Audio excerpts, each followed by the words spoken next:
Welcome to this week's version of Nickels and Dimes, our weekly video series. Well, the good news is the election is over and you will not be receiving any more texts or calls from robo announcers talking about election and who you should vote for or not vote for. That's the good news. So whether you like the election results or not is not necessarily important in terms of my message today, because Trump won, the stock market liked it, and actually I'm recording this video on a Wednesday, the day after the election, and the equity markets are reacting very positively, at least in the short term, to the Trump victory. But what is likely going to happen for stocks going forward? So today, I'm going to share with you two things. Number one, something I actually shared with you last month, and that is what tends to happen to stocks when a Republican or a Democrat is in the White House, and what happens to stocks when there is a bipartisan Congress or a Republican or Democrat controlled Congress. And I'm also going to share with you a quick story of a client and something that I think is important. So let's jump in. Trump won. What is next for stocks? Now, history shows that, and this is the average analyzed S&P 500 performance from 1950 to 2023, when we have a Democratic president and a divided Congress, the average S&P 500 annualized return is up 15.72%.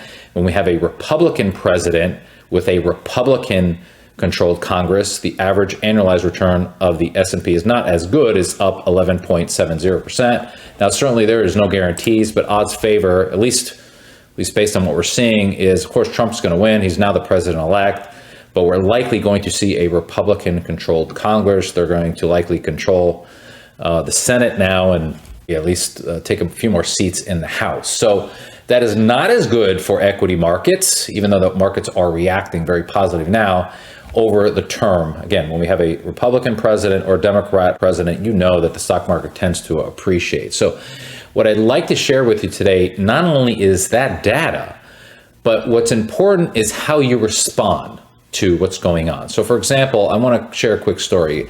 The day before the election on a Monday, I get an email from a client that was concerned about the market's reaction to whatever the election results was going to be. And ultimately, I shared with him what his goal was and what the strategy and what our plan was. So ultimately, it was to get him back on track, meaning don't necessarily pay attention to the noise or the reaction. Focus on what your specific personal plan was and how it is affecting you and what the goal of the plan was. So for example, this was his allocation.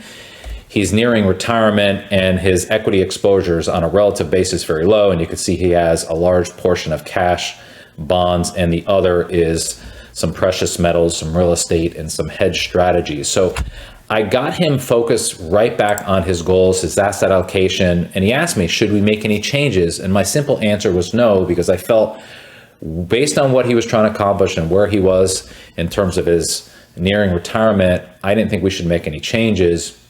So we ultimately stayed the course. So my point is to you. So whether you're a client or not a client yet, I want to share a few wise words. You shouldn't be basing your investment decisions, in my opinion, on who the president happens to be or who controls which house of Congress. Instead, focus on your financial plan defined by your goals that you've built around your risk tolerance and retirement income situation.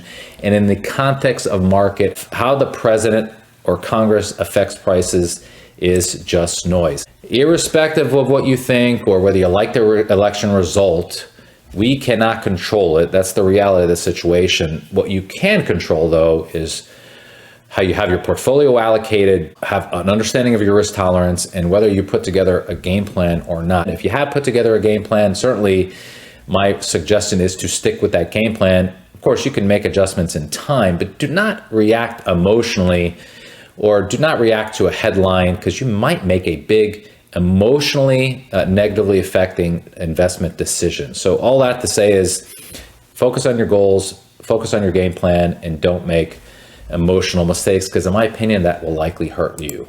All that to say is if you found value in this video, if you saw this on social media like Facebook or LinkedIn, go ahead and share it. Or if you get it in an email, go ahead and share it with a friend. If you would like a second opinion on your portfolio or financial situation, this is our website at nickelswealth.com.